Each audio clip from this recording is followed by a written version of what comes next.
Tonight, tempers flare in Parliament as majority and minority MPs go at each other over government response to the devastating Volta floods. Thank you for admitting you are that. Being satanic. Thank you for. You know what you are doing. Thank you for admitting. I have personally not received any. I won't take this lightly. For Blackman to never be a satanic. He knows what he's doing. We're here from the Energy Minister who has been briefing the House today. Successful evacuation of close to 39,000 persons with no single, Mr. Speaker, with no single injury or death reported. The coordinated efforts also led to the preservation of the Akosomo Dam. The minority side is already describing the minister's statement as riddled with falsehood. We have had enough. We are down. We are traumatized. We have lost everything. The last thing we will countenance are blatant falsehoods. We will not accept it. Another falsehood.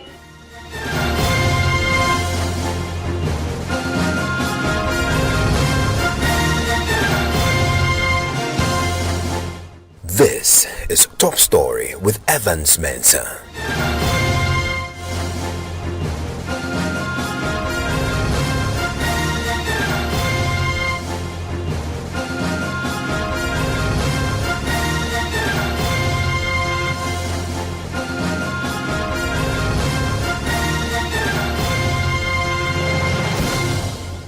And Top Story is always brought to you by Vodafone. But you describe me as satanic. I have not Mr. received. Speaker, I will not take this lightly. He cannot describe me as satanic. Any relief It won't happen in this chamber.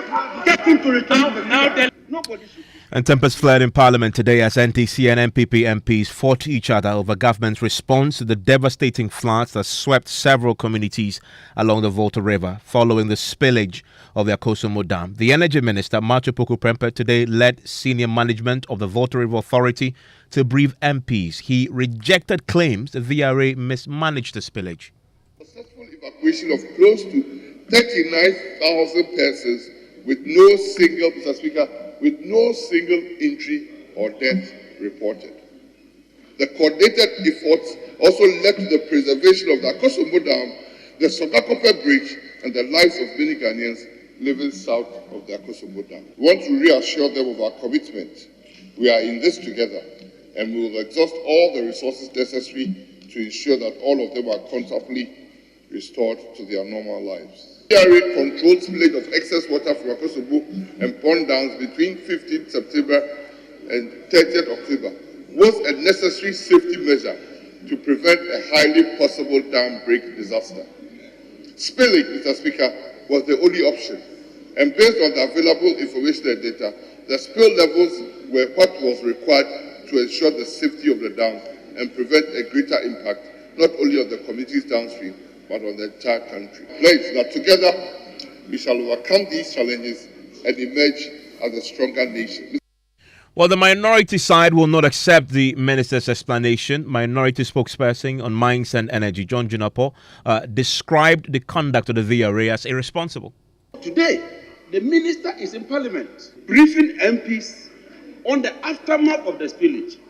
The first question you ask is that couldn't you have engaged these MPs before the spillage? This is serious. This is cardinal. At least when the MPs move to their communities and they speak to their people, some of them will listen. That should be a simple issue. And then you went there and did a simulation. I never heard of any simulation in my area. I never heard of any simulation. And I never witnessed any simulation. In any case, when you knew you were going to spill the dam, did you create safe havens for them? Which towns were those safe havens created? Because what you do is that once you are going to spill a dam, you create a safe haven so that when people are affected, they can move to those areas. MPs have had to allocate schools for people to go and stay there. Mr. Speaker, this is a serious issue. But even more important is the issue of this perennial flooding. On the 19th of November, 2019, President Akufo-Addo cut the sword for the construction of the Apawu Dam, valued at about $1 billion. We were told that that would be the main solution on the White Volta in terms of flooding. Mr. Speaker, when he cut the sword, he promised that in about 4 years, that project will be completed. At the end of this year, the 4 years will be due. I have been there, Mr. Speaker. No activity is taking place. Well, positions today were entrenched. The majority were determined to register their disagreement with their minority colleagues. Listen to MP for Tema West, Carlos Ahinkra. If VRA hadn't taken the decision they took to get us where we are now, and that dam broke, Mr. Speaker, from Akosobo to Tema was going to be submerged underwater. Mr. Speaker, even beyond that, Mr. Speaker, I will repeat that my colleagues or my fathers and mothers and sisters in the areas affected have taken a very big sacrifice. In fact, an involuntary sacrifice, a sacrifice that they did not wish to, as it were, enter into. But they have saved some of us living downstream or living, below the riverbed. The Speaker, we have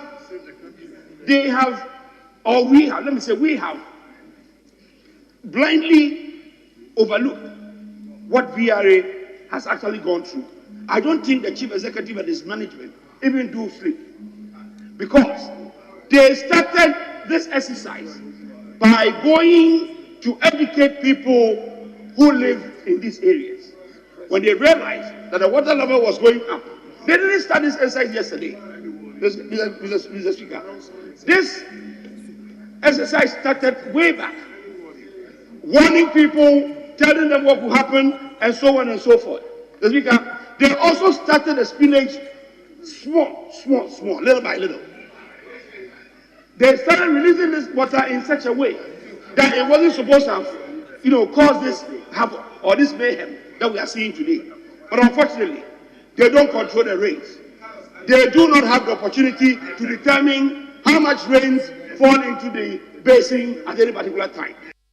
And I want to take it to Parliament now. I want to bring in Kweku Asante, my parliamentary correspondent. Kweku, Samuel Kuyota Blakwa, we know his constituency was one of the, in fact, was the worst hit constituency, Emefa to be very specific. He was emphatic that parts of the minister's address to the House today was simply untrue. Yes, Evans, according to Samuel Kuyota Blakwa, his focal point in taking on the minister's response was that the government had claimed that they had distributed relief items to MPs like himself. He said that was completely not true. He also said that the so-called safe havens that DRA claimed to have constructed for victims of this flood was not safe or was not heavy either. And he was not enthused at all with the response the minister had come to tell MPs about. I was never invited to any meeting. I challenged the minister to provide one name, one member of parliament who was consulted, who attended any meeting regarding this village. In the affected areas, my colleagues are here. Not a single member of parliament. Not one. Look, we have had enough. We are down. We are traumatized. We have lost everything. The last thing we will countenance are blatant falsehoods. We will not accept it. Another falsehood is that VRA is sharing relief items and that members of parliament have received their share. When? Which member of parliament has received shares of relief items? And such a dangerous statement for our constituents to now come after us. To come after us. As I speak, as member of parliament for North Tongue, the most affected constituency, no VRA official has given me relief items. Not a grain of rice, not a bottle of oil. I am also totally appalled that in this entire statement, there has been no mention of resettlement. How long are my people going to live in schools? Look, the inhumanity, the indignity, Mr. Speaker, pardon me, the indignity that people are suffering, are going through. 85-year-olds, 95-year-olds, we all have mothers, grandmothers. Those of us here, will we accept to live in a classroom even for 2 hours, for 3 hours? Why is it taking government so long to announce a resettlement policy for those affected whose houses have been destroyed to be resettled? There has been no mention of compensation. Mr. Speaker, imagine losing everything you have. Honourable Member, your shop, your livestock, everything you have worked for. How long are my people going to live in classrooms? And as long as these so-called safe havens, nothing safe, no haven about them, it means your time is... education is affected. Their children can't have their schools back. So, Mr. Speaker, we are talking about a catastrophe, a humanitarian crisis. Kweku, how did the majority side respond to this? Well, we heard from the MP for Empriso, David and Sopoku, who took on directly the claims that have been made by Samuel Okudzeto Ablakwa. He was not happy that Samuel Okudzeto Ablakwa will claim that government, through the VR and the Energy Ministry, have not moved in to distribute relief items to affected victims. My colleagues on the other side are creating the impression that this government has been irresponsive to the issues that are happening in South that are happening along the Volta. The Speaker, clearly, they admit that government agencies, government officials, quasi-government persons have been in their constituencies and distributed items. Mr. Speaker, indeed, it is on record. And if you visit Honorable Okudzeto Ablakwa's Facebook wall, the finance minister and officials from the Volta River Authority visited his constituency. And he received items. He was the person leading the charge. So to now make claim that VRA has not done anything, for me, it's false. We have some members of the NDC sitting on the Volta River Resettlement Fund. VRA has released an amount of 2.86 million to the resettlement fund for these purposes. And that's just tomorrow. What? Tomorrow, Mr. Speaker. Tomorrow, the board is meeting on this matter. Well, Evans, this statement from David Sopoku incensed so many members of the minority. If you see the videos, almost all of them were up on their feet. Samuel Okudzeto Ablakwa came in, described some of the comments of the member of parliament from Price was satanic. The MP won't take that line down, and at some point, all of them, their microphones were on. It was a shouting battle, and the parliament was in disarray. I don't get it. Is it about you or it's about your people? I was not there. Is it about you or your people?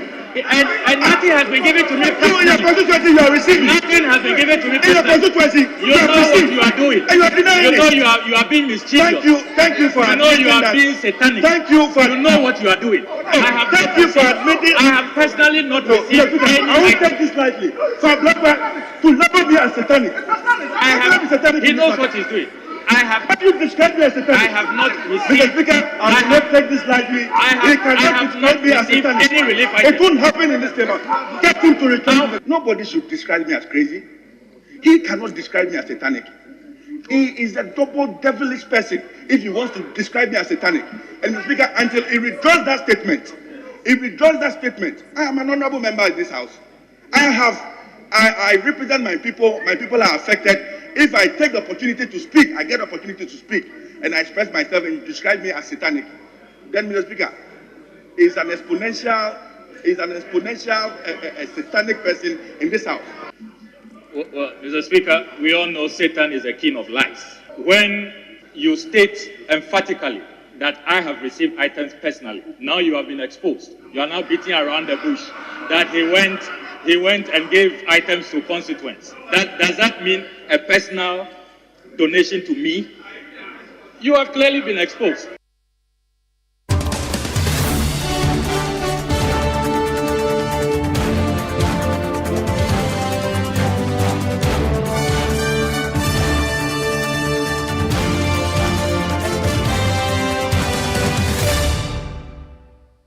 And thankfully, I can bring in right now Samuel Okudzeto Ablakwa, who joins us on the telephone line right now. Samuel Okudzeto Ablakwa, thank you for your time here on Top Story.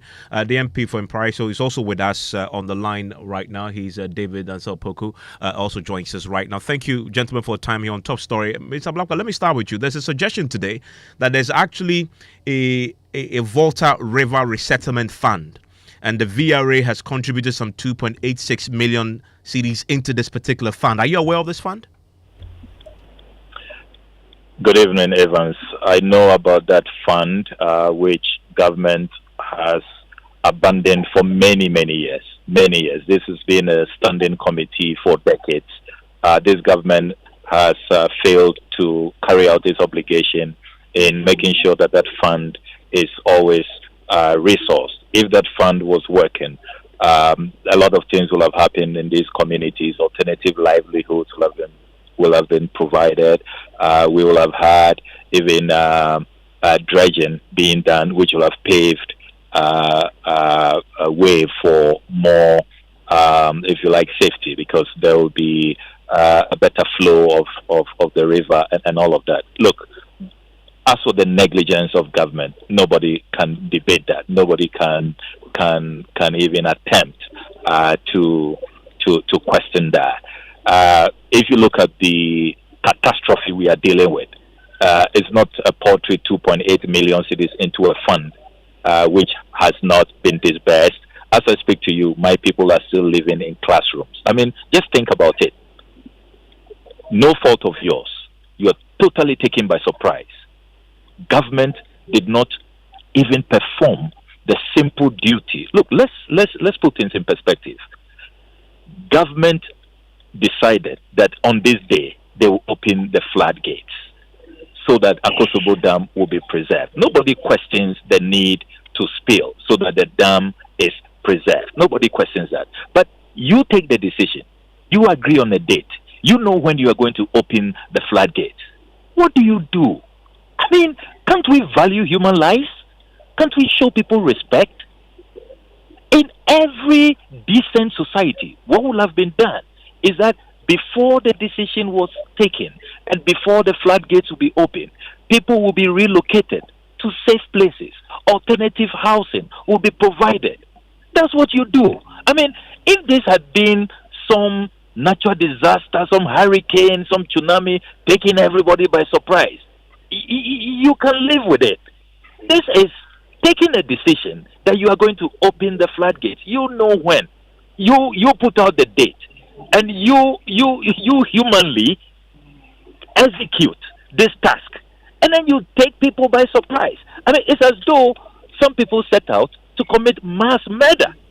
As I speak to you, 12,633 people displaced in my constituency.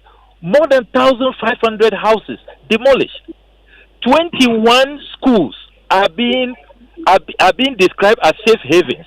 And as I said today on the floor, it's neither safe, neither is it a haven.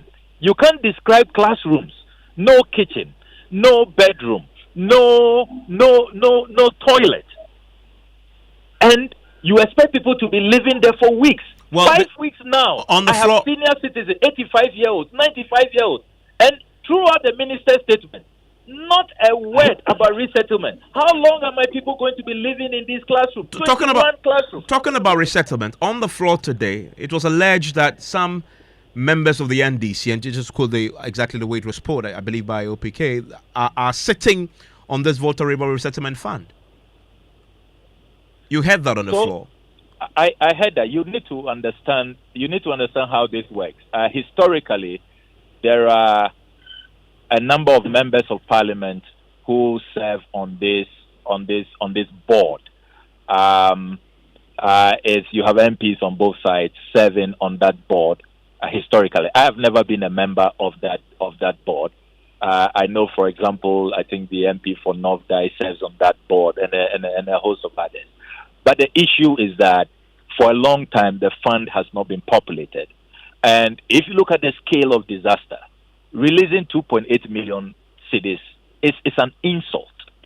We are talking about damage that runs into billions of Ghana cedis. Entire houses destroyed. Entire communities. Their villages. I mean, come to Emefa, go to Siko, go to Glonu, go to Alabonu, go to Volu. I mean, these are communities that are gone. Yeah, but if you have 2.8 million, but if you have 2.8 million sitting there, at least you can start with that, right? I mean, from what you're saying, that even hasn't been disbursed at all? It hasn't been disbursed. I'm not aware that anybody has arrived in my constituency with 2.8 But that raises the question also. If there are members of parliament whose constituency you can find along the Volta River on this board, and they haven't said anything about that then indicts them too. My information is that it was when this disaster occurred, that monies were released into that fund. I don't know when disbursements will take place. But look, we were in this country when the Apiati disaster occurred. We saw the level of commitment. We saw the seriousness. We saw how a centralized fund was established. And we saw efforts to resettle the people, reconstruct new houses. I mean, why are we treating portions of this country as though they are not citizens? Why? Stay with me, Samokdita Blakwa. Davis is with me. He is a member of Parliament for Empire. So Davis Opokwansa OPK is how he's popularly known in Parliament among his colleagues there. Davis, so you make this disclosure, but you also said that the board is meeting. I believe you said tomorrow, right? Yes. But you then allege that some members of the NDC are sitting on the Volta River Resettlement Fund. When you make that pronouncement, what exactly do you mean?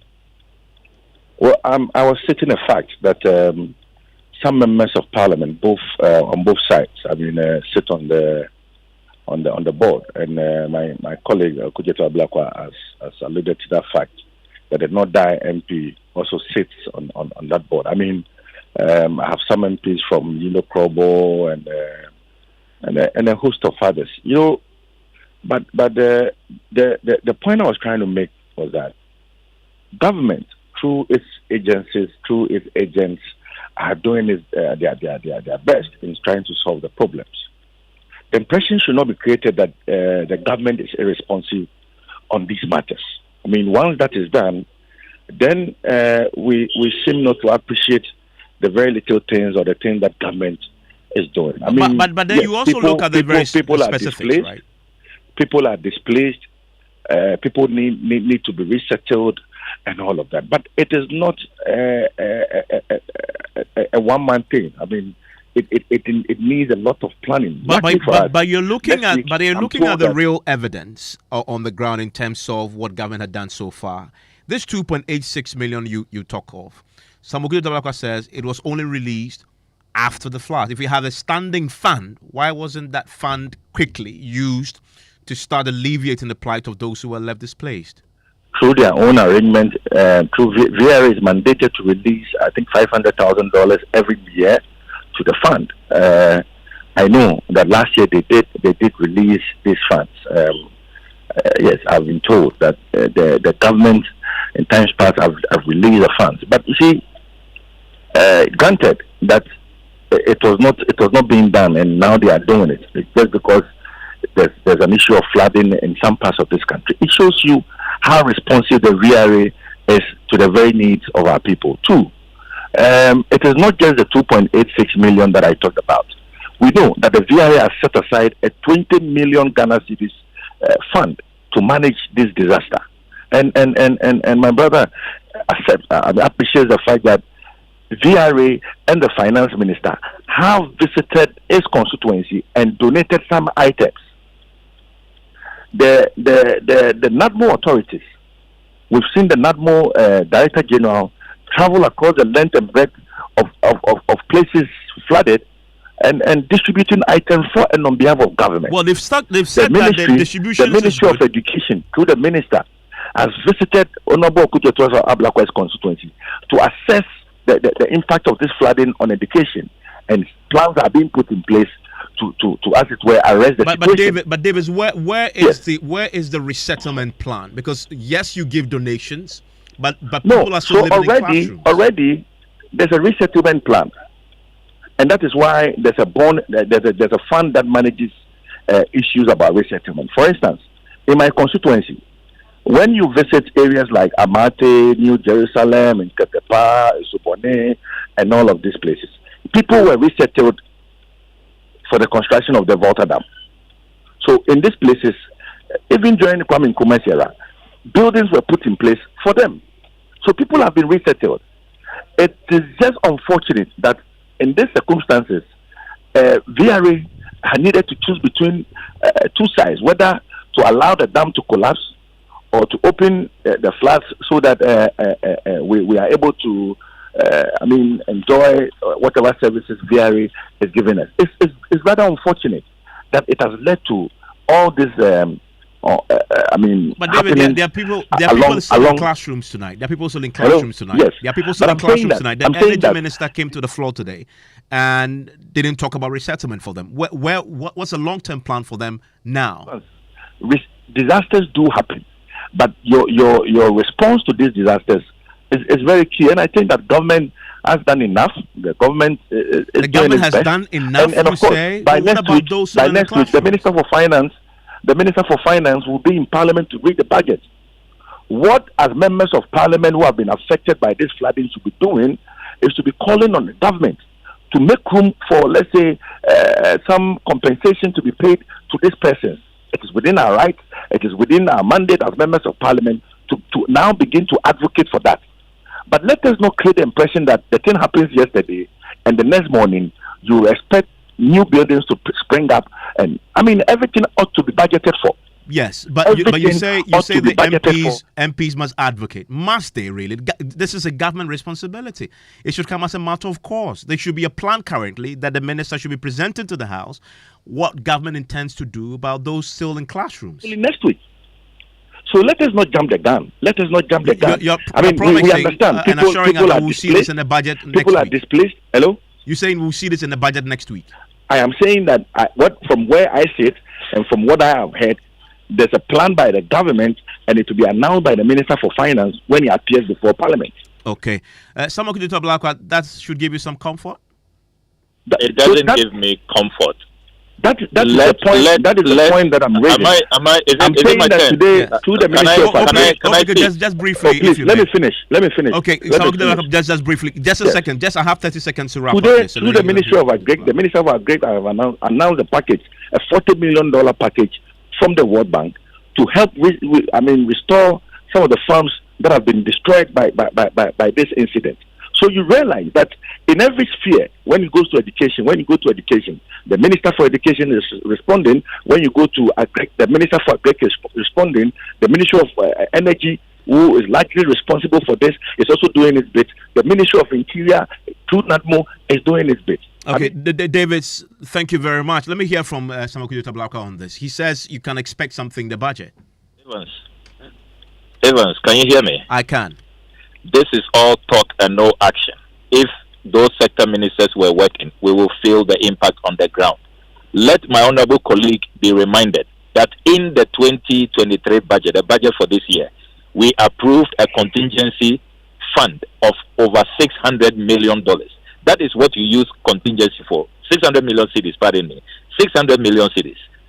Where is the contingency fund? What are they doing with that? Because in times of emergency, you don't wait for the next budget cycle.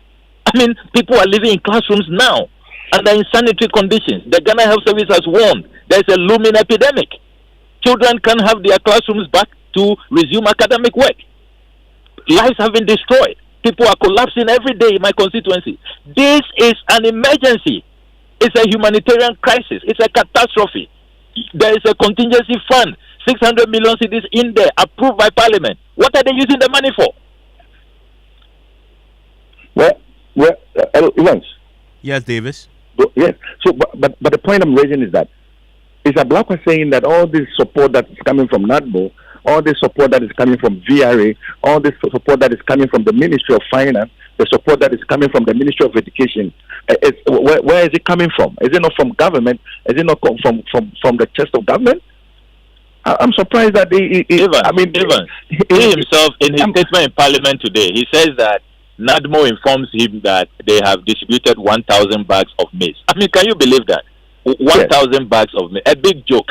As I speak, nothing has come from the Ministry of Education in terms of resuming academic work. I have had to organize classes, mobilize volunteer teachers.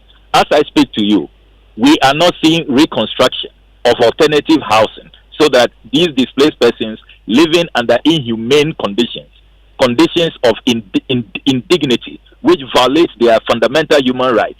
These are the issues. Yeah, but Samuel, he says that you can expect something substantial in the budget that will maybe address this. Gentlemen, thank you very much. Just run out of time on this, but this is an important subject that I want to hear from you about. You've had the energy minister today. You've had the two MPs, of course, lay out their cases on what has been done or what hasn't been done. Let me hear from you, 055-1111-997, especially if you live in the areas affected tonight. You want to share your thoughts on the briefing to Parliament by the Energy Minister. Earlier you had Davis Opokwan and Samuel Kudeta Blakwa. News Night starts right now.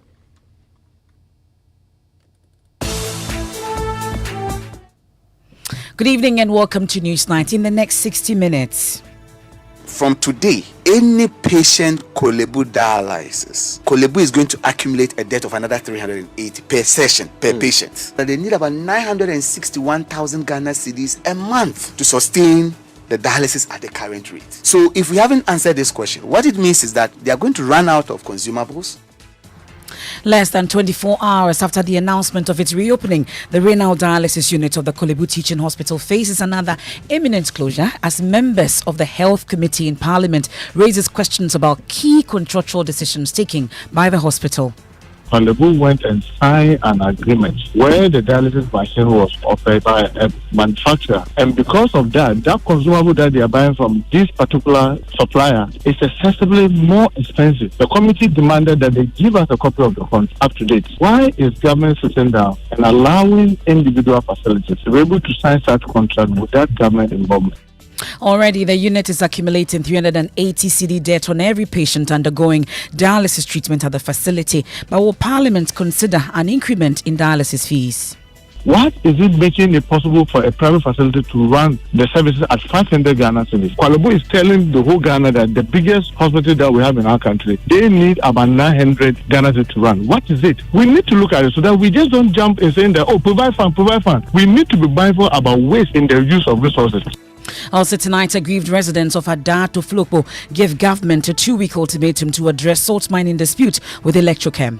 We are giving the president and the government, we gave them 2 good weeks, 14 days, that our brother that have been killed, they should prove it. And we want Electrochem Ghana Limited to only remain as Songo Salt. We'll get to hear from family of the man shot dead in the dispute demanding justice for him. We couldn't even have the last bread with our brother. The banquet that I was preparing with fresh pepper is still there. We couldn't even have the last food with our brother. Also tonight, courts in Upper West Region forced to adjourn the trial of indictable offences as jurors refused to return to the court over unpaid allowances that in arrears for 2 years. All cases that we try on indictment, that's first-degree felony, murder, rape, and use of offensive weapons. Unfortunately, we cannot try because the jurors are on strike. We'll get to hear from the jurors who are alleging a deliberate plot not to pay them. In business, some oil marketing firms have started reviewing prices even ahead of the middle of the expense adjustment. And henceforth, we hear from head coach of Kumasi, Asante Kotoko, who is accusing senior players of playing politics in order to end playing time. We have details of that and more here on Newsnight. Do well to join us with your thoughts and comments as via WhatsApp 055-1111-997. Also live on affiliates across the country. We're on X Spaces, we're on Facebook, myjoyonline.com. I am Emefa Apawu. And my name is Mensah. We start tonight looking at the story that has been engaging all of us for weeks now, and less than 24 hours after the announcement of its reopening. The renal dialysis unit of the Kolebu Teaching Hospital faces an imminent closure due to a plethora of unresolved issues. Joy News Check suggests the renal center at the Kolebu Teaching Hospital is accumulating 380 cedis debt on every patient undergoing dialysis treatment at the facility. Well, this, according to managers of the facility, could result in the shutting down of the facility again if immediate steps are not taken, including government providing 900,000 cedis monthly subsidy, or the hospital is allowed to charge each patient a treatment cost of 780 cedis. Well, that's not all. Tonight, member of the Health Committee, Mutaka Mubarak, is also raising questions about key operations of the unit, including a contractual agreement between Kolebu and a private entity. entity. We'll get to hear from the MP himself shortly, but first, listen to a former General Secretary of the Ghana Medical Association, now a senior lecturer at the University of Ghana Medical School, Dr. Titus Bayo, who is worried that the unit will not be able to serve patients in need of kidney care if steps are not taken to address the funding problem. That if we don't ask the right question and get the right answer, the opening that Kolebu has declared open now is only going to take us to a state where we are worse off than where we began. What do I mean by worse off? We are going to get to a place where, one, even those who have money cannot get the dialysis. Because if they use up all their consumables, because they've been forced to use them. And my information is that from today, any patient Kolebu dialysis, for every single patient that pays the old fee of 380, Kolebu is going to accumulate a debt of another 380 per session, per patient. So the debt has started accumulating again? Immediately. The CEO mentioned to us that they need about 961,000 Ghana cedis a month to sustain the dialysis at the current rate. This is where that debt comes from. So if we haven't answered this question, what it means is that they are going to run out of consumables. They are not going to get consumables. And now my patient, a pregnant woman who is not having any chronic hypertension, whose only sin she has committed is being pregnant, trying to bring another human being into this world and develop a complication like eclampsia or preeclampsia with acute kidney injury, who is potentially curable. These people are not going to even get the dialysis. So that is how we should see the problem. And then ask the hard questions. How do we get ourselves out of here? And you notice the difficulty with which Kolebu had to open. The instruction had been given. We have asked Kolebu to open, and for quite some time, Kolebu couldn't open simply because the there is not there. Now, you can listen to a leading member of the Health Committee, Mutaka Mubarak, raising questions about a contractual agreement between the Kolebu Teaching Hospital and a private entity. It's a problem that we look at very holistically. You see, with the 380 fees charge approved, that is currently in operation. Component is operating. You have the Catholic Hospital in the even charging 350. What we should also be asking, yes, I agree, we need to get the dialysis center in Kolebu open as soon as possible for it to pass. How did we come that Kolebu could not operate? The committee, when we took the initiative with our leadership in the committee, we realized that Kolebu went and signed an agreement where the dialysis machine was offered by a manufacturer who signed a contract with them that they will be the only people who provide the consumables to them. And because of that consumable that they are buying from this particular supplier is excessively more expensive than when you are buying it from the open market. The committee demanded that they give us a copy of the contract up to date. Kolebu is not. The question is, why is government sitting down and allowing individual facilities to be able to sign such contract without government involvement? So government should know that as government, we must have a system where no individual facility can go ahead and sign something like this without the Ministry of Health or government knowledge. Because that is what is creating the problem in Kolebu. The danger with everybody that's calling, oh, government, just give money, government give money. Yes, government can give money. Then cardio center will come up. Then you have all the units, maternity block, then the children's block. Then you don't solve a problem like that. In our view as a committee, yes, when they bring the fees and charges, it is not before Parliament.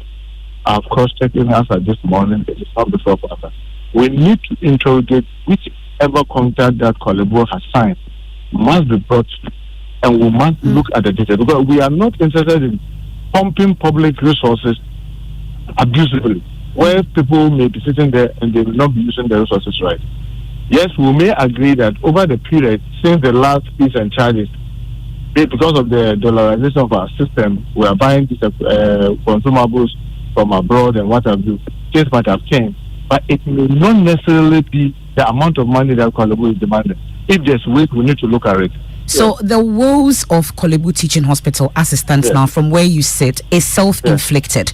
As a committee, are you going to recommend at your level for a review of this particular contract, such that we will not need adjustment of the proposed increment for fees, amongst others? That if they bring the contract, because we said that they should let us see the contract. I would not want to be judgmental. Even without looking at the contract, you assume that it is self-inflicted and it's abusive. We need to look at. But my worry is, why is it taking them so long to get a copy of that contract to the committee? What is it that is making Kwafanochi be able to run? What is it that is making the Catholic hospital in Rekum run? If you go to Kumasi, you have 4 private facilities. What is it making it possible for a private facility to run the services at 500 Ghana cedis? Okay. Why are they able to run it at 500 Ghana cedis? Kwalebu is telling the whole Ghana that the biggest hospital that we have in our country, they need about 900 Ghana cedis to run. What is it? We need to look at it so that we just don't jump in saying that, provide fund. We need to be mindful about waste in the use of resources. Okay. But I don't want to jump the gun to say that they are wasting resources. They should bring the contract for us to look at it.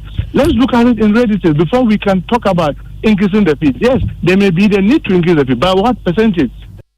You also shared these views on the options on the table, which includes the migrating the renal patients onto the National Health Insurance Scheme. Yesterday, we heard from the Health Ministry that the President had directed that that should be implemented down the line.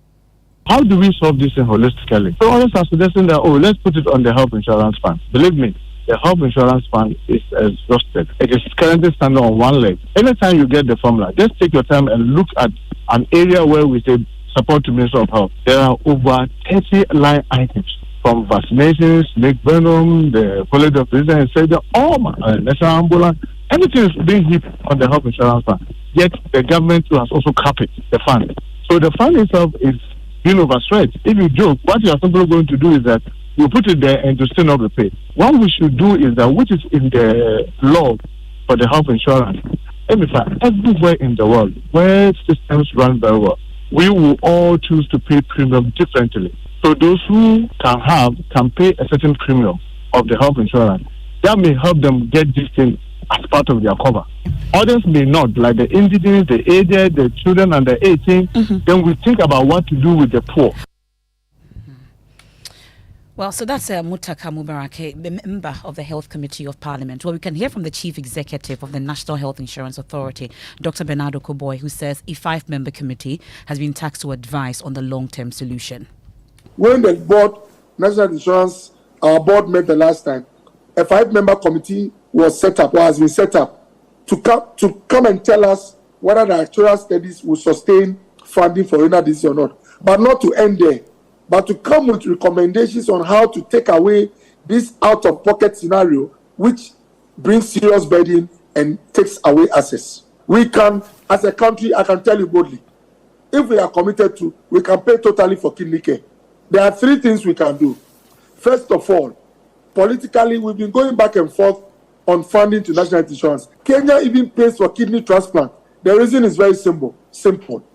90 to 95% of their funds is directly with them. Number 2, we can put some levy, what we do is referred to elsewhere as sin tax, on some 1 or 2 products which are normally not consumed by the ordinary person, but by people in a particular class.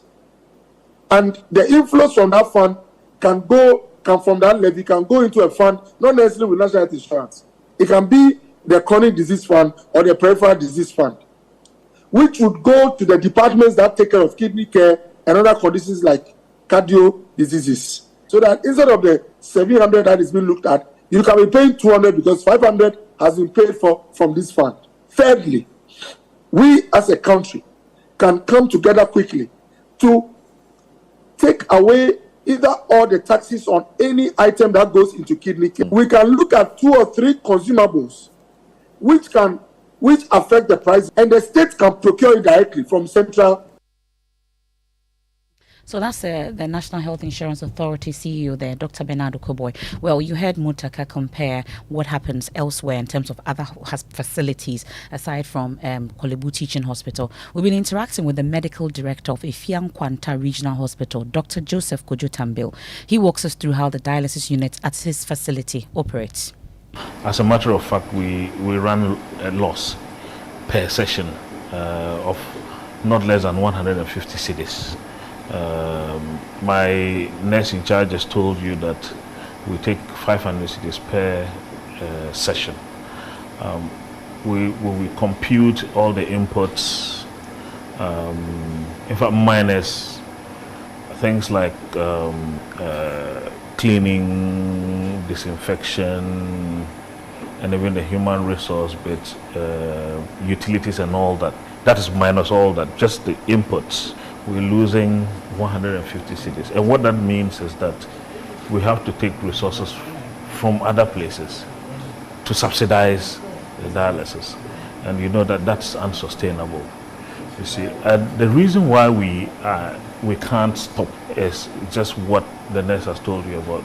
People need this service to live, and the moral burden is upon us as healthcare professionals to ensure that these people live. And so, even though we are running at a loss, we still provide the services just to ensure that we can keep people alive. And it would interest you to know that all that you're seeing here was done by hospital management without support from any quarters. We did all this through our IGF. Unlike other places where they had support from maybe some NGOs, from government, or from other entities, we did it wholly from our IGF, and it's just because of the value that we place on this service. And so we would appreciate it if we had support from anywhere to keep the services going.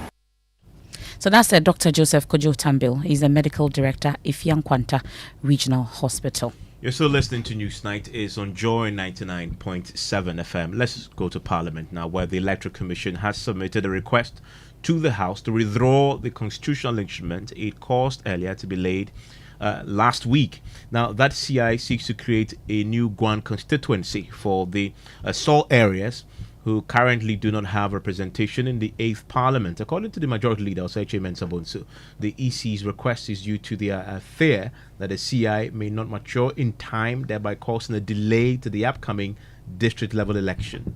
They submitted a request to withdraw it. And the very day of reconvening, they have submitted it for presentation, and concurrent to it, they had submitted another one for its withdrawal. My own position was that if they had spoken to me earlier, the second request would not have been necessary. Because if there's nothing before us at the time, you cannot put something on nothing. So the request to withdraw something that had not been laid was not even necessary. However, the Speaker's attitude was that people has misconstrued what was happening in Parliament. They thought that instrument had come to Parliament and Parliament was sitting on it, the creation of that other constituency. So the Speaker took the attitude that we should have it presented to Parliament, and they could come later to withdraw it. So they submitted the withdrawal, and we had agreed to withdraw it even in my absence, or to withdraw it whenever I came to Parliament, because the previous week I had excused myself.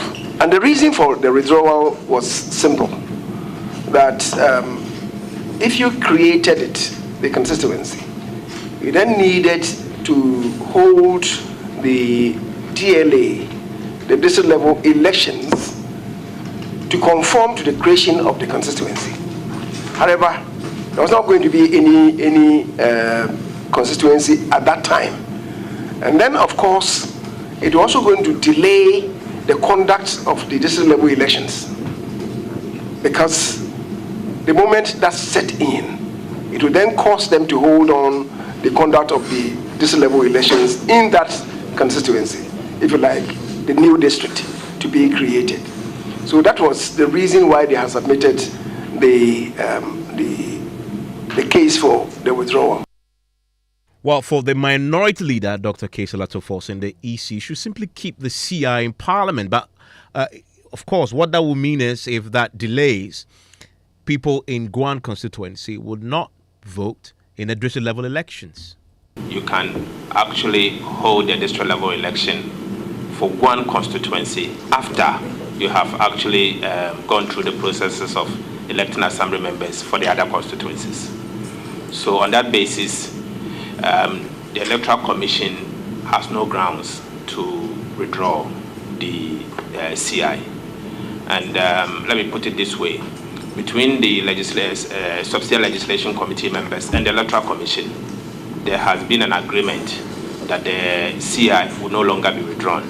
Because if the basis for the withdrawal has to do with the conduct of the district level election alone, then another date can be set for them 2 or 3 weeks after. And if it will mean that Parliament will have to sit some extra days, then we may have to have that conversation. So between us as leaders, we are having that conversation. That is why I asked him as soon as I sat down as to whether he has had an engagement with the Electoral Commissioner. And I hope this matter, as to whether they will withdraw it or not, will be resolved peacefully, today, tomorrow, so that the people of SAL will have their own constituency. And that's a minority leader there in the House. And this really has to do with people's rights to vote. The last time, as you recall, in 2020, they were not able to vote in the parliamentary elections. Now there's a district level elections also pending. And that obviously is an issue for some of the members of parliament in that part of the country. I want to bring in Kofi Adams, who is a member of parliament for Boem. He joins us on the telephone line right now. He has concerns about what he hears tonight from both the majority and the minority leaders. Thank you, Mr. Adams, for your time here on Newsnight. So this is an area that you're very familiar with. Of course, your area is just in that same vicinity. You've heard the two leaders in the House express their views on this matter. Where do you stand on that? Well, thank you, and good evening to your listeners. I think the leadership got it a bit mixed up. It is true that the Electoral Commission had expressed interest in withdrawing the 2 CIs that were laid on the 31st of October when Parliament resumed from recess. But at yesterday's subsidiary legislation engagement with the Electoral Commission, who were represented by the 2 vice chair of the commission and a legal person, we all came to an agreement that the CIs must go through and mature. If we don't sit on Mondays and possibly maybe another Saturday, the CI will mature on the 5th of December. But after the presentation of the budget, it is very likely that Monday sittings will be added. If we have 2 Monday sittings, CI will mature by 1st of December. And it is possible for Electoral Commission to conduct the district level elections in both Jasikan and Guam on the 19th of December, just as other electoral areas in the remaining districts will be having their elections. So this agreement we reached yesterday. And the CI that have been laid doesn't affect only Guam or SAL, as it's called by some persons. It affects both Guam and Jasikan municipal, because the electoral areas under the Guam district were originally placed under Jasikan. So this CI that was laid on the 31st seeks to officially remove those electoral areas from Jasikan municipal and place them appropriately and legally under the Guam district. And also, some electoral areas under Jasikan municipal have had their names reviewed. And so that would also have to mature for elections to be conducted in the Jasikan municipal. So it affects 2, Jasikan and that of Guam. We have reached agreement that it is very possible the CI will mature earlier than 5th December. Nominations shall be open. Platforms will be organized for the electoral areas in these 2 districts, and the election could be conducted on the 19th. If not so, latest by 23rd of December, elections will be done in these 2 districts. But there's a sense among the Electoral Commission officials that they're not that confident that this will actually mature before that, and they don't want that then to hold up the entire process. Well, that the reason they wanted to withdraw earlier was that they thought even if they withdrew, the areas could participate in the elections without the CI. But even if you withdraw the CIs, they will still not be able to participate in the elections. What about the forces' suggestion that then just reschedule that area so that they participate in the process at a later date? That was discussed. But at the end of the engagement, we came to a conclusion that calculating the dates, it was very possible to have the elections on the 19th of December. Well, I guess we'll have to wait to see how this plays out, and this is very important for the people of the South area there and the Guan area. And so, if you are one of those and you reside in that area, please let me hear from you tonight. You could not vote in the 2020 parliamentary election. There's a likelihood tonight that you may not also vote in the district level elections also. So let me hear from you. 055-1111-997. Let's head to the Ada West District, to Flukbo, to be precise. And they've issued a 2-week ultimatum to the government to address their grievances with salt mining company Electrokem Ghana Limited. The residents want government to take action against the management for a shooting incident that claimed the lives of 2 persons in the area. Well, tensions we know escalated on Monday when that dispute over concession boundaries led to a clash between salt miners and some employees of Electrochem. The conflict resulted in the unfortunate death of the 47-year-old Kolete Womeno. Fear has gripped the community following that tragic incident, with residents demanding an urgent government intervention within 14 days. Carlos Caloni engaged some of the residents. 3 days today, our brother has died. We doesn't heard anything from anybody. Just that the command come and carry the body away. Then we don't heard anything else. How is the security situation in Tofloko as we speak? No security. We don't have any. There is no policeman in the community. We are in fear.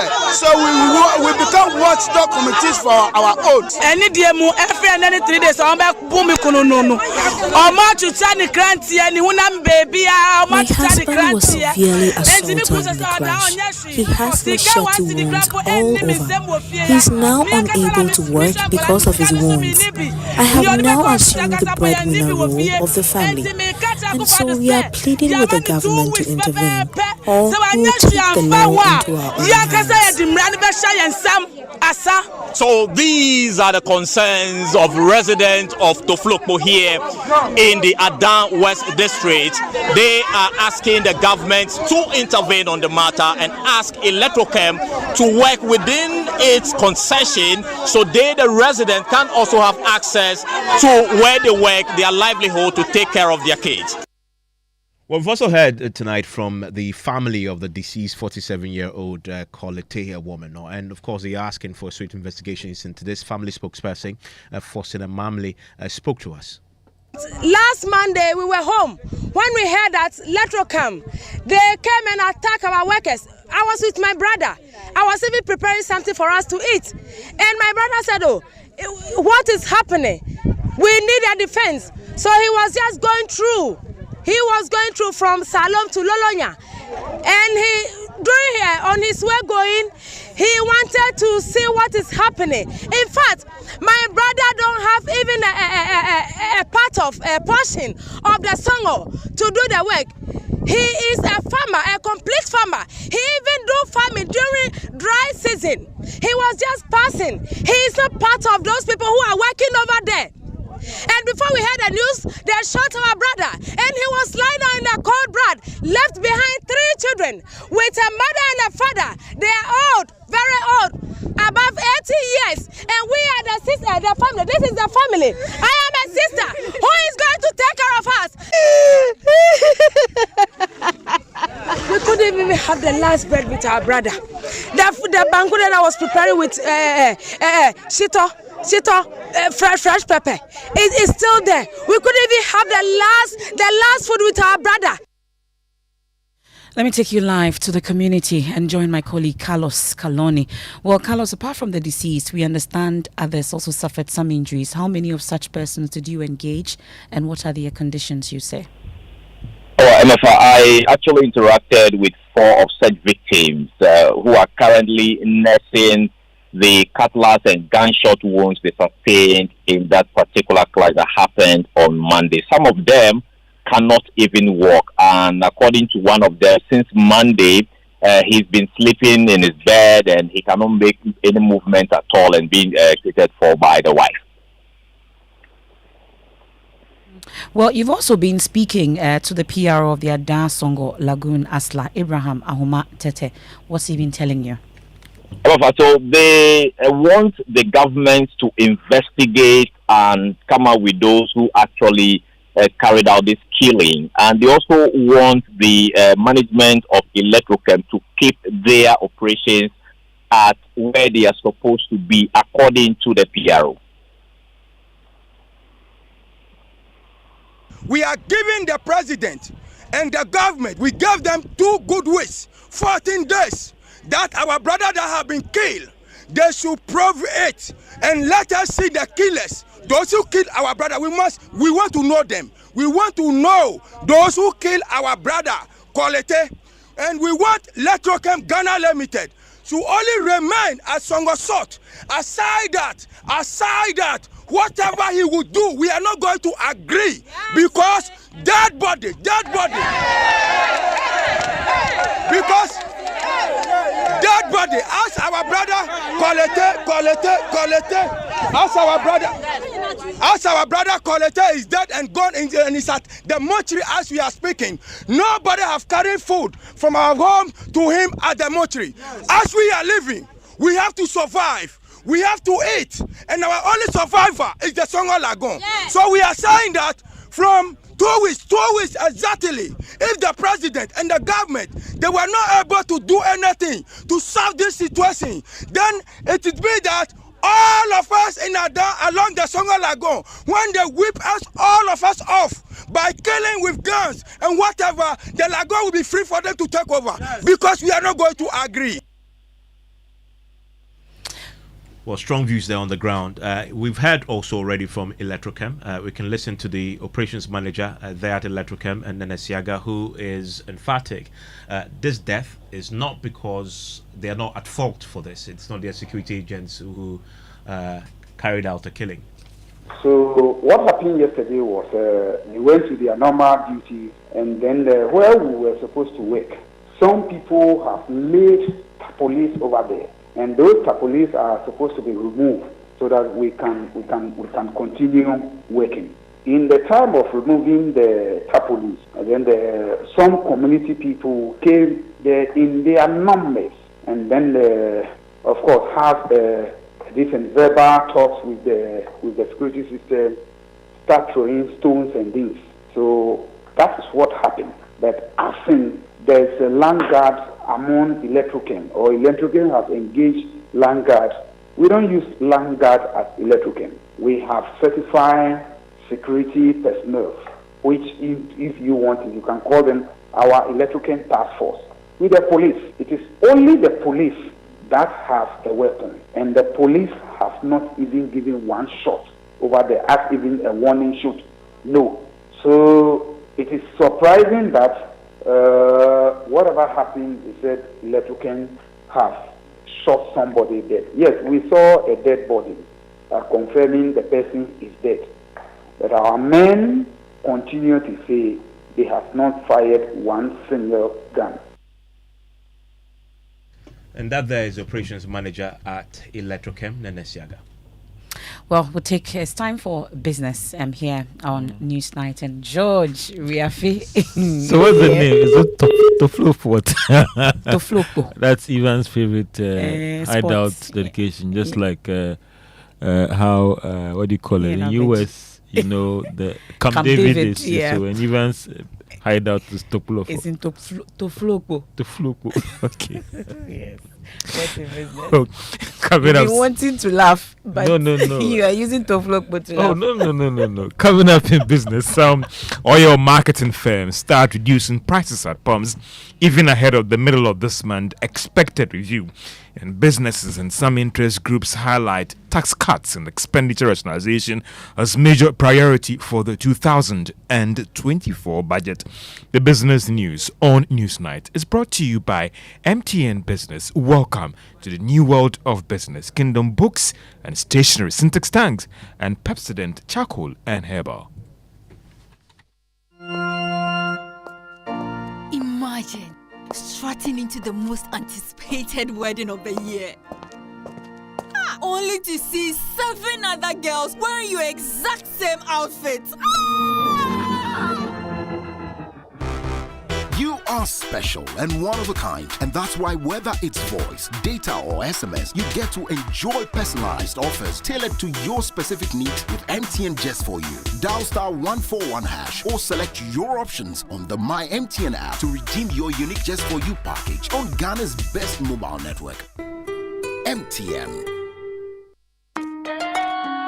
Son, we are so proud of you for setting up this hospital. I really love those hospital beds and waiting chairs. By the way, did you import them? No, Dad, I didn't. I actually got them from Kingdom Books and Stationery right here in Ghana. Wow. We also bought our office supplies, safes, executive desks and chairs from Kingdom, and they gave us expert advice on how to set up our office. Guys, that makes 3 of us. I also got our sofa and bedroom sets, plus our dining hall furniture for our new home from Kingdom. Wow, Mom, that makes 4 of us. I usually get my stationery items from Kingdom. And my teacher also mentioned that our classroom furniture was provided by Kingdom. So there you have it. Whenever you're thinking about setting up an office or acquiring furniture for your home, etc., Kingdom Books and Stationery should be your first point of call. With over 40 years experience in the industry, we stock and supply a wide variety of globally sourced office and home furniture, stationery and equipment. Visit our head office, Osu Akwaje, or our office near the Osu Stadium. We're also in Tema Community 1, opposite Olam SHS, Kumasi KNUST campus, UCC Cape Coast, and now at the Marina Mall, Airport City. Or call us 0302 764101, 764209, or 762792. Visit our website www.kingdomgh.com.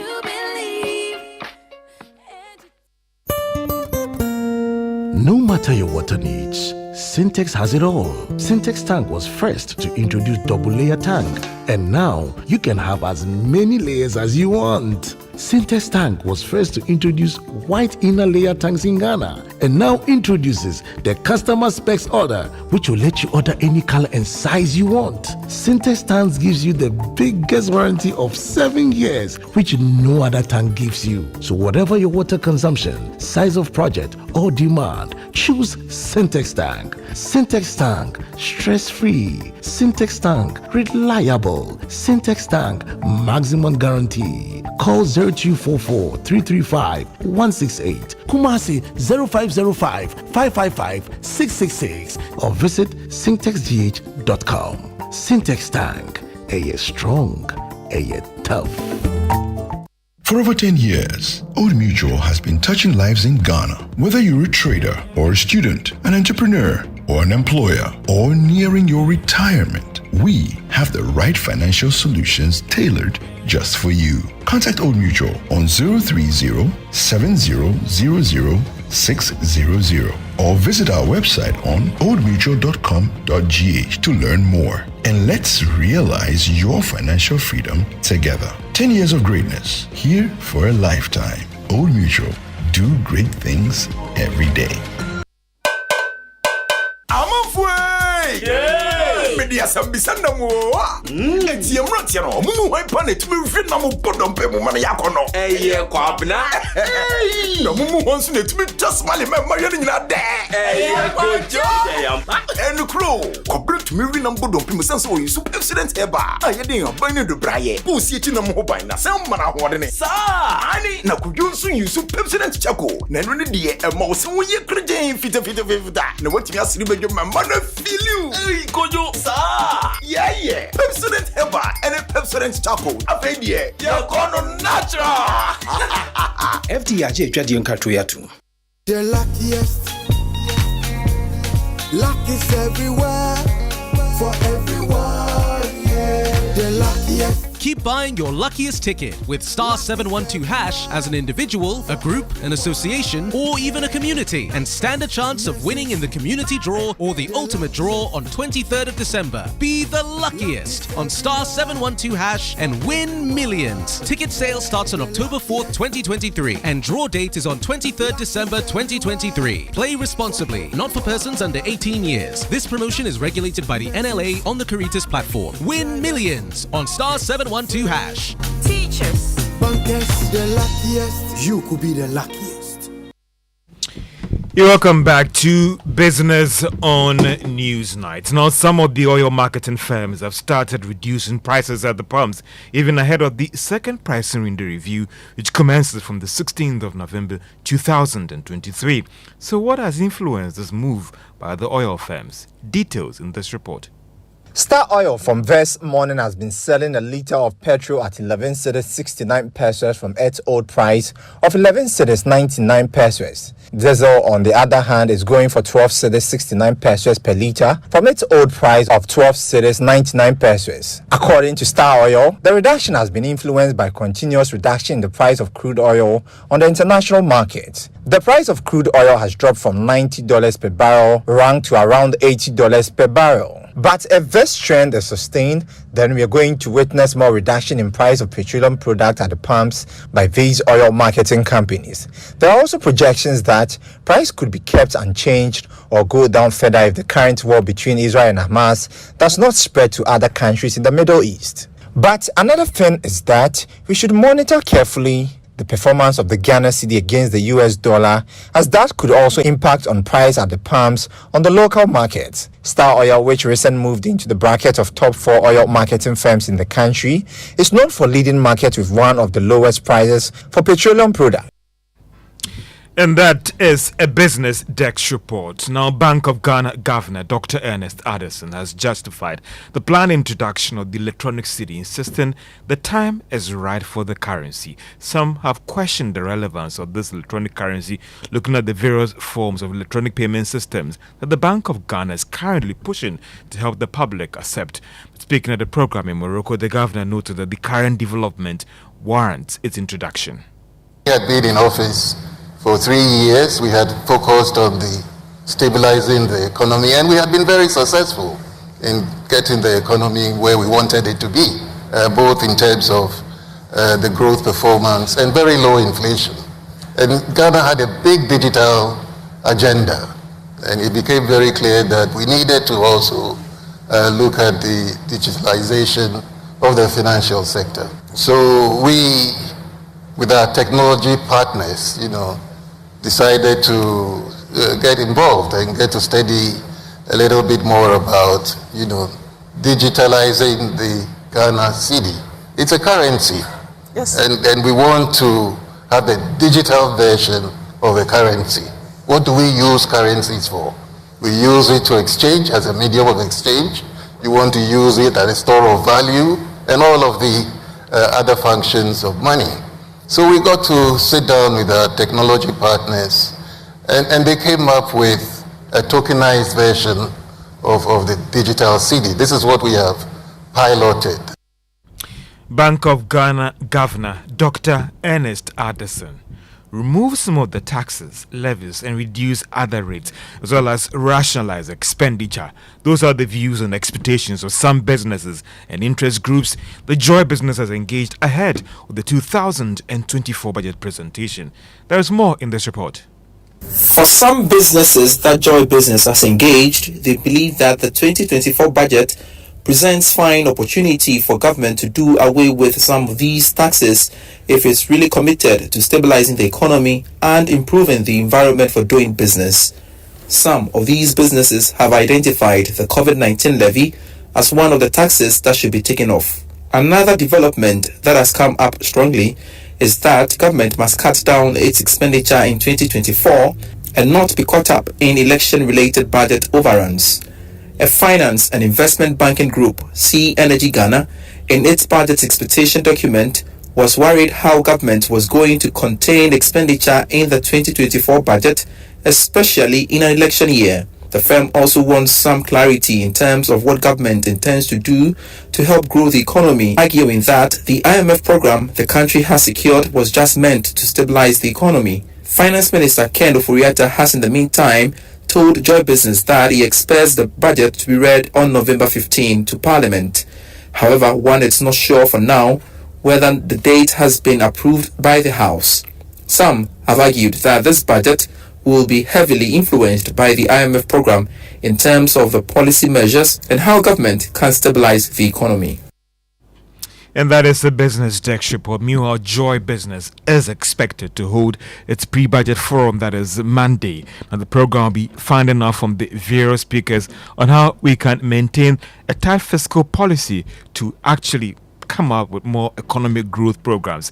It will be aired on both, that is Joy FM and Joy News from 1 p.m. to 3 p.m. and also live on all our social media platforms. Expect someone like Dr. Humphrey Dake, he's the president of the Association of Ghana Industries, to be one of the speakers, and panelist Professor Ejepoma Chekadako. She is an economist and senior lecturer at the University of Ghana Business School, and there'll be other panels sharing their views and the expectation about the 2024 budget.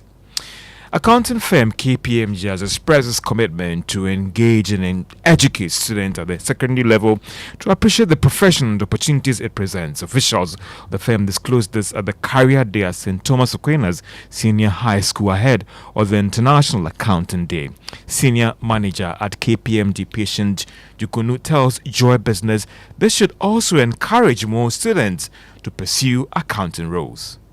We are actually visiting the senior high schools to make an impact with respect to the business profession. We realize that a lot of the students are concentrating on the science, and the teachers have told us that the business students are dwindling in the senior high schools. So our message to them is to encourage them to take up the accounting profession. With the accounting profession, it's basically open and opens up avenues for various other professions that you can veer into in IT, engineering, internal auditing, tax profession as well. So with accountancy, they can veer into various fields and be the best that they can, and to help the economy of Ghana. Patient Jukunu is the senior manager at accounting firm KPMG. And that's all for business on Newsnight. Ever visited a shop, picked a whole basket of provisions, toiletries, and very essential things you need, battled a long queue to finally pay, only to be told you can't pay to a merchant number the way that thing they pay, but with Vodafone Cash, there is no problem. Now on Vodafone Cash, you can pay all merchants on all networks. Easy peasy, straight, direct, sharp from your Vodafone Cash wallet to any merchant number on other networks. So whether you are buying provisions or fuel, medication or food, whatever the service or need, just pay conveniently from Vodafone Cash to any merchant number. Simply dial *110# to make payment to merchants on other networks today. Vodafone. Ready? Let's go. We all go bring some savannah. Everyone is dancing, everyone is singing, because everyone is painting with Savannah. Savannah paints from Azar are affordable enough for everybody to fulfill their paint needs. Paint more, pay less. Savannah paint, we all go paint some. We all go paint some Savannah. We all go paint some. Hello. Hey girl, how did the photo shoot go? I could barely smile due to bad stomach discomfort. The photographer was frustrated and even asked if the money was too small to smile. I almost ruined my photo shoot, but Gastron saved the day. Wow. And I started smiling from ear to ear. Stomach discomfort ruins your day. Don't let it. Take Gastron, your most effective antacid for the relief of symptoms of peptic ulcer, heartburn, gaseous discomfort, flatulence, and indigestion. Available in tablets and suspension. Gastron is manufactured and distributed by Ernest Chemists Limited. This advertisement has been vetted and approved by the FDA.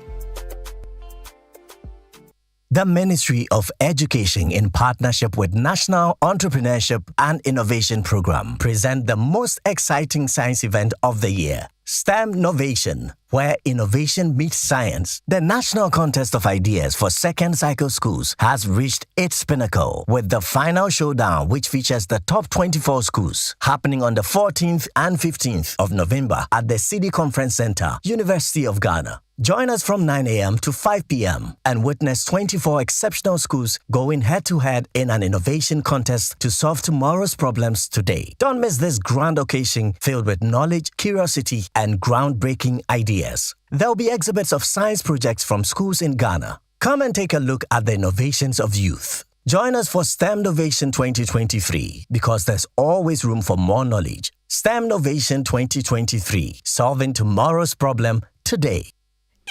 Ghana for pe tasty Tom tomato mix yusu. Ukochoba restauranta. If yes wa Tasty Tom. Me your farmer Johnny near Koyupa. Me you see Tasty Tom tomato mix. Koko kama. What the year Johnny? What's a rich tomato flavor no? Nane tasting so dear. On point. Sa. Me choba. Me fa Tasty Tom kakra bi yam kwan fro ya. Na ye bebre. Me handwriting so ensisada. Inti customers ba. Neba. Me a chef. Tasty Tom gives you value for money. I don't compromise on the quality of my food. Ain't me top apano. At once. Use Tasty Tom enriched tomato mix. This advert is FDA approved. This is News Night here on Joy 99.7 FM. Let's take a few of your messages that you sent in. Louise in Emefa says, we are right here working in the flooded areas. The people are in dire crisis. Their livelihoods are gone. Their dwellings are completely destroyed, but no hope in sight. Nana Spintex Road says, please, were we not in this country when the politician told us a contingency fund was released for the building of the cathedral? Please, the Volta region needs the contingency fund for their survival. My brother's farm is completely submerged. A big financial loss to him.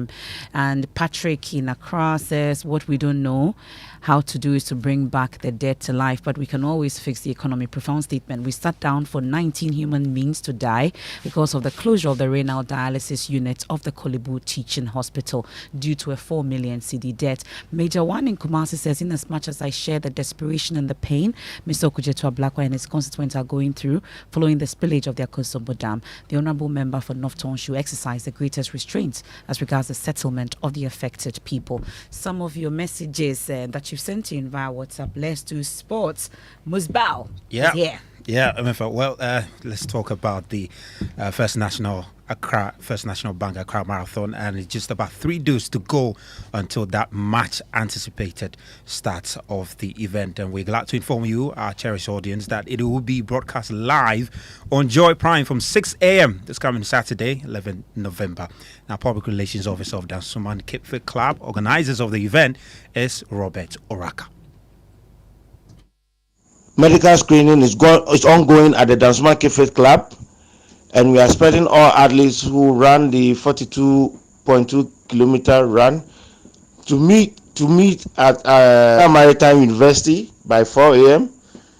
to go through the process of starting the race. For all those who take part in the corporate run, we advise that you park your vehicles at the Dansuman Kipfit Club grounds, and then you will be buzzed to the start point at the Bukom Emporium. Robert Oraka there. So make a date on 11 November on Saturday for that event. Well, let's head to Kumasi Asante Kotoko now. And head coach Prosper Nato Ogum has reviewed some players at the club do not want to work for their support. Now, according to the gaffer, the experienced players in the team have become politicians, resulting to colleagues in the media to fight for positions. He's been speaking at a press conference held earlier today in Kumasi. So those Premier League players were brought in. First Division players were brought in. Division 2 players were brought in. It's all about the coach thinking that those players can help. So if you are an old player and you never worked with the coach, or you have even worked with the coach, let me even say you never worked with the coach, and you know who the coach is and what the coach represents, and the coach comes and you think that you can be a politician within the club. I tell them, most of you are politicians. I know, but I don't want to mind you. Players stay in Kotoko after 1-2 years, they turn into politicians. They use the media to fight for positions to play. But me as a coach, you will never get me, because I'm so strong-minded that it's not what people say that I follow. If what you are saying is indeed the right thing, then moral values will force me to what? To implement it. But if what you are saying is the wrong thing, then that it will not force me. Ogum, the head coach of Kumasi Asante Kotoko, addressing the press, and this follows a recent decline in form of the club, and they're currently lying 11th on the league table and winless in 4 games. That's it for sports. Emefa, brought to you by Pepsi and Herbal and Jaco. Enjoy the rest of the evening, Musbah. Let's head to the Upper West region, and courts there have been forced to adjourn the trial of indictable offences as jurors refuse to return to the court with the unpaid allowances that are in arrears for 2 years. Well, this is the second time in 3 months jurors have stayed away from the courts in protest against delay in paying their sitting allowances. Foreman of the jurors in the region, Abdul Hakim Suleimana, says they will not return to the court until the monies are paid. Somewhere in July, we came to the premises of the court to register our displeasure for the court authorities not paying us our allowances from November 2021 up to date. So we are following up on the payment of the allowances to that effect. We are also reliably informed that the Greater Accra branch of the jury members petitioned again, made their cry once again, and at length they were paid. I don't know what is wrong with the system that the Upper West branch of the jury members have not been paid all this while. For almost 2 years, November 2021 up to date. It's a concern to us. We have once again come to register our displeasure. Well, we can hear from the Principal State Attorney, Saeed Abdul Shakur, says the situation is bad for justice delivery in the region. All cases that we try on indictment, that's first-degree felony, murder, rape, and use of offensive weapons. These are cases that we have to try by a judge and a jury. Unfortunately, we cannot try because the jurors are on strike, and all such cases are pending. We go to court just again. We have our witnesses ready. The accused person is in court, but we cannot go on with the trial. There are many cases, very close to 50 cases. Serious because most of the complainants are people who are at the other side of the law, like people whose relatives have been killed. Most of these things have to do with rape and murder. That's the cases that are so prominent. Police can prosecute armed robbery, police can prosecute assault, they can prosecute minor, second-degree felony. Police can prosecute. But no, we are the only persons the law allowed to prosecute these cases. So he's taking a toll already on justice delivery there. Well, his uneducated mother was married off to a stranger at the age of 13. That event, which happened many years ago, inspired him to establish an after-school program to equip girls in Zongo communities with skills so they will not become victims themselves. Now, that's a story of Joy News impact maker and founder of Achievers Ghana, Amadou Mohammed. Amadou's organization has so far trained more than 7,000 girls in Zongo communities in robotics, electronics, graphic designing, and more. He says the Joy News Impact Makers Award has projected his work in unimaginable ways. Max Rababa has the rest of the story. It is just a few minutes past midday, and I find myself in a one-story building nestled in the heart of Mamobi. This unassuming space serves as a classroom, the center of knowledge for Achievers Ghana. A group of dedicated volunteers from various tertiary institutions are leading the class, inspired by the teachings of Amadou Mohammed. I've met the man behind Achievers Ghana, Amadou Mohammed. My mother has never been to school. She's a Kayayo, who head Port in Accra, and then she has 7 children, and I'm the only one that she sent to school. She's a victim of early enforced marriage. Yeah, she's a victim. She was married at the age of 13, and then in a situation, it's like she doesn't even know my father, and she doesn't even know that she's even getting married at this particular day. All that she knows is that she was asked that there's marriage going on, and in the evening she's going to be taken toward a husband. She doesn't know my father. Aziz Ali Al-Hassan benefited from Achievers Ghana. Now he is a level 100 BSc Information Technology student at the University of Cape Coast. School is on vacation and is here teaching the children basic robotics and electronics. where we find ourselves, we don't have like role models who maybe we can say, oh, maybe this person came from here, so at least I can also get there. And even most of the people who even make it from the communities, they end up like leaving the community. So no one, like the kids coming up, they don't see, oh, so this person really grew up from here and this is where the person has gotten. So at least I can also do some.